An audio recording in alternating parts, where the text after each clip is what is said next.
Moving on past infidelity and navigating grief. Those are the two topics that you all need some advice on today. And who better to help than our friend Natalie Bencivenga? We're getting into it starting with a complicated relationship issue. We love when you're here to kind of break these things down.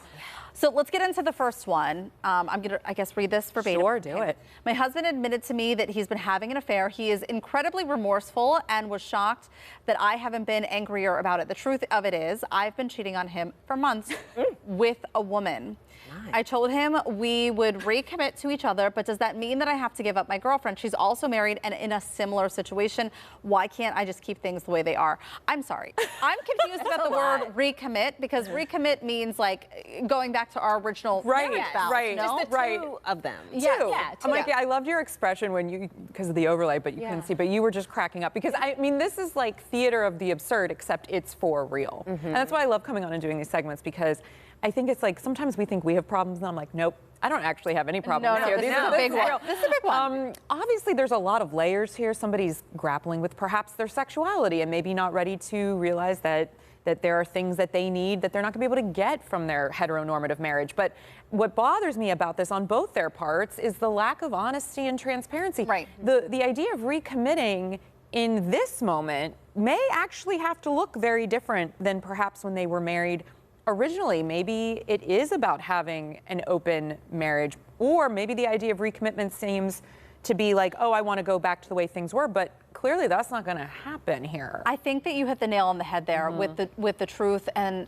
the failure to be honest with each other. Yes. Because to me, I think those are kind of the foundations of your relationship. So if you can't even be truthful with each other and honest and care enough about the other person to come forward with that, then what are we doing? What are we doing? What are we I feel doing? like there's too many parties involved. I feel like maybe they need to have a party and just put it all out on the table. Maybe they should just be friends. I mean, to me, I feel like maybe they should just be friends. Just good friends. Yeah. Okay. All right. So we have another situation here. Someone wrote in and said, I recently lost a dear family member, and I've been having a very hard time dealing with their grief. They were older, in their late 80s, so it wasn't a shock, but it still hurts. One of my closest friends recently told me that she doesn't understand why I am so upset. I should have expected this because they were old. How do I explain that I need a shoulder to cry on and not a lecture on letting go? First of all, define old anymore, because I think the older we get, we move that number further away from us. Like, you know, I'm in my 40s now, so 50s and 60s, that doesn't seem that old anymore. So depending on how old you are, I think that's such a relative term, and it's not helpful in any way to tell someone, well, they were old, so your grief doesn't matter. This could have been somebody that was extremely important to them, a family member, or even a close friend.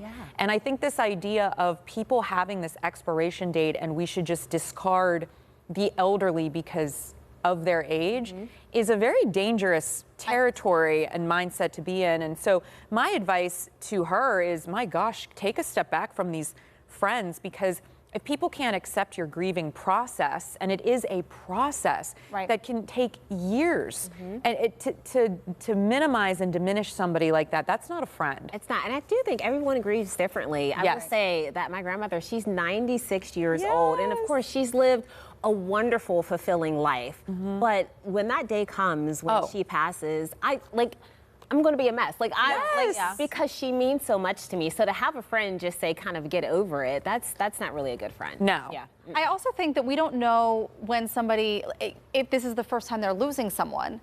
If you've never experienced grief before, then you have no idea what that process is going to be like, or what, and again, back to what you said, the relationship that they had with that person. 100%. And I think we all need to just give everybody a little bit of space and grace right now. Things are really hard. People are having a hard time in general. They're not responding perhaps the way they would have 5, 10 years ago. And I think we need to acknowledge where people are and meet them in that moment. Good stuff. Good advice. You know. Really interesting things that came up this week. Some fun ones. Some hard topics there.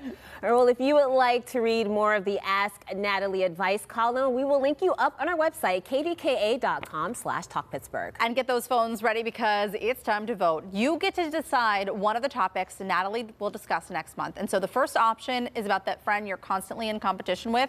One woman says her best friend is always trying to one-up her, even when it comes to the respective divorces. interesting. Should the woman say something to her friend, and what does she do? Does she do it without looking petty? Oh, I guess I is don't the know, question. right? Yeah. And speaking of friends, the other scenario is about a woman whose friend's husband is extremely flirtatious with her. This includes extra long hugs, compliments about her appearance, and so on. So should the woman set some boundaries and risk altering their friend group? You can vote by scanning the QR code or going to kdka.com/talkpittsburgh.